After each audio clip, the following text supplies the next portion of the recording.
can't call everybody. This man is NPP now. He called it to people. You see what is happening here? I won't take this. He called it to people. This colonel is NPP personnel. You call it to people.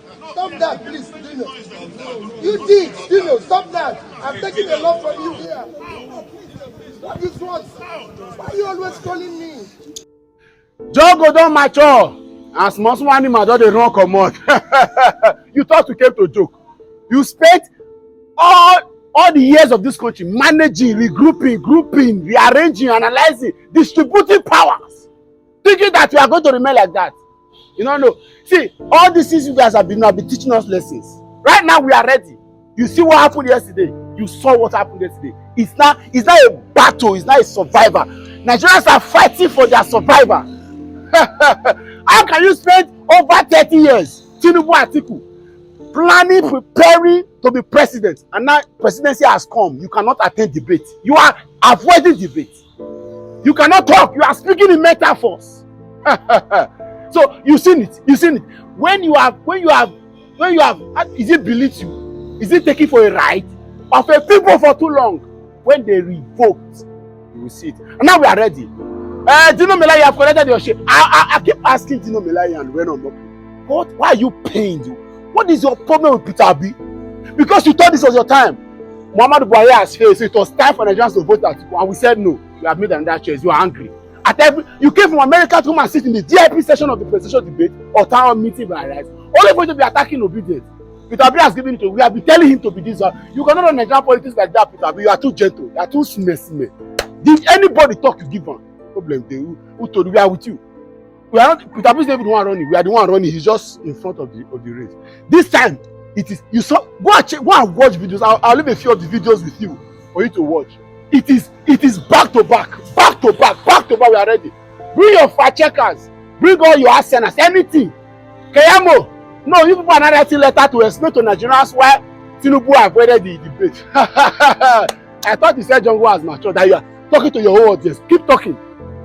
See, one statistics that Peter Obi need to give at the end of the election in February 2023. He doesn't have it now. And listen to it.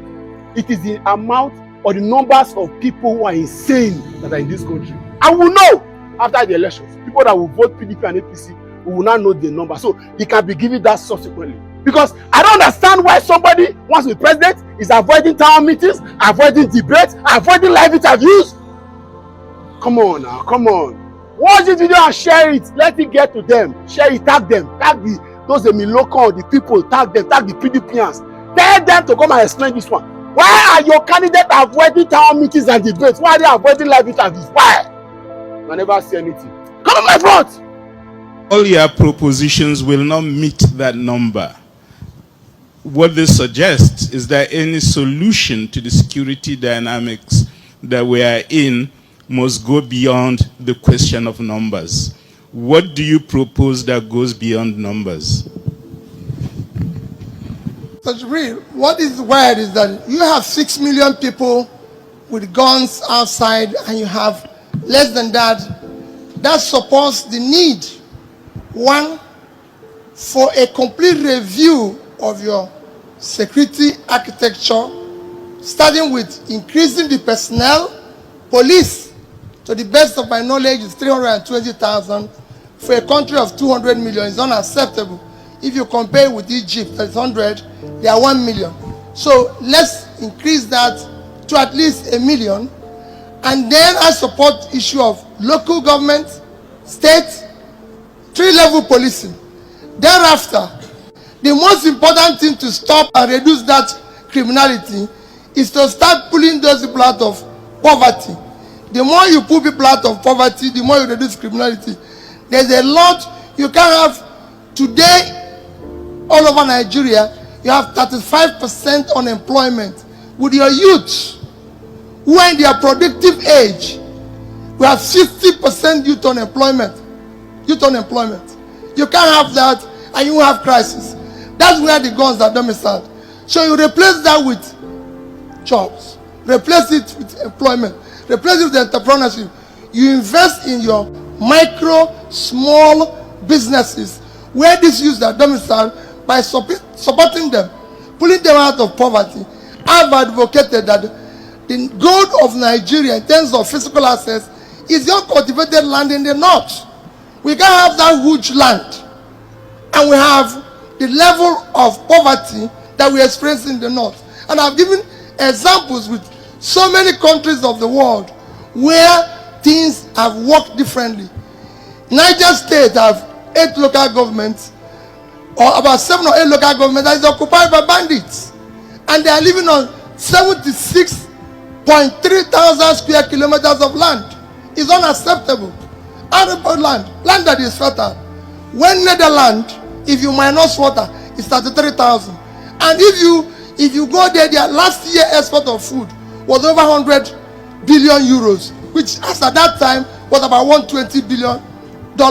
If Niger State can do just 2% of that, for the land space they have, 2.5 times their land, they will earn about $2.4 billion.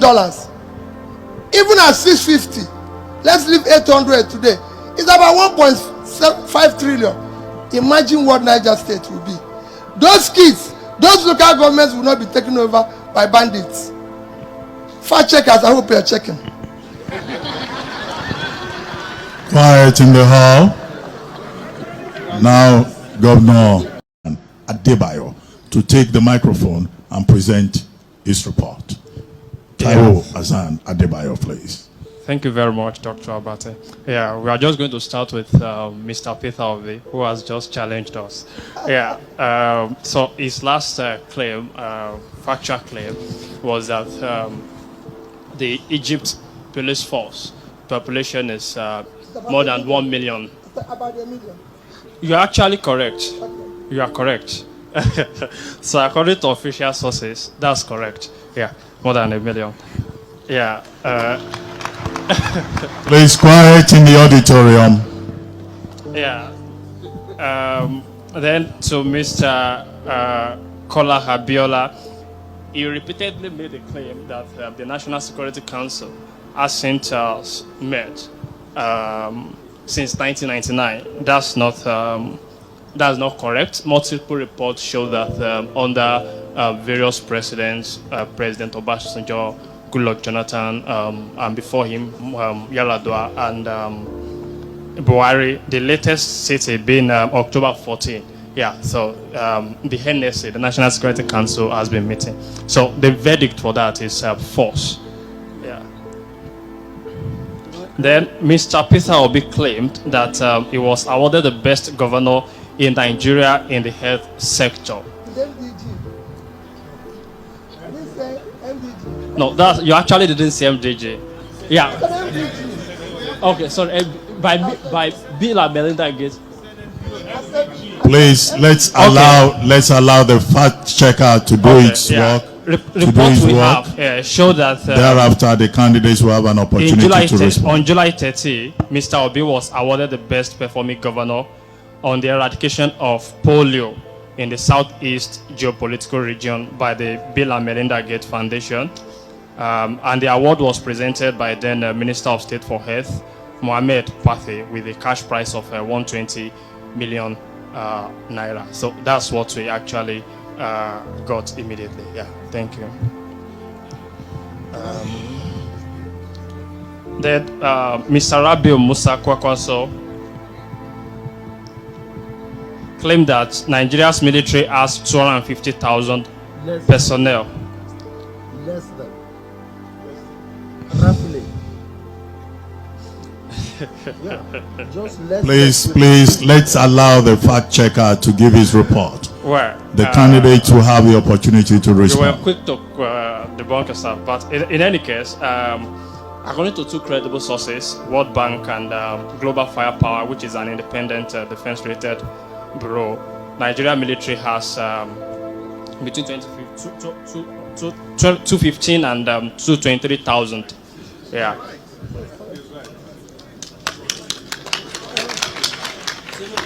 Please, quiet in the hall.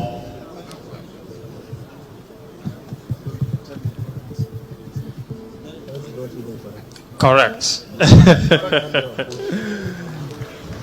Please. Mr. Peter Obi claimed that he was the first impeached governor to be reinstated by the judiciary. No, I said second. I said the second. I was here. Yeah. He actually said first at the time.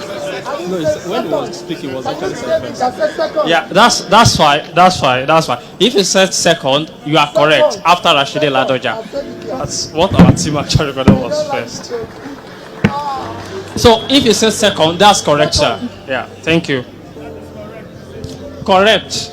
I've said it loud. But at the time he was speaking, he actually said first. Quiet in the hall. Yes. Second. I can present with you.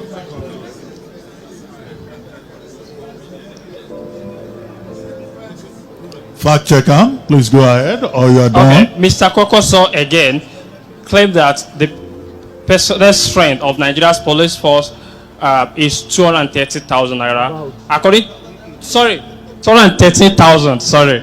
According to the information on the Interpol website and DataFight, a data company which cited Nigeria's police official sources, the police personnel population is 371,000, yielding one officer to 540 citizens ratio, which is also lower than the UN standard. The UN standard is 1 to 450. Yeah. So that claim was false.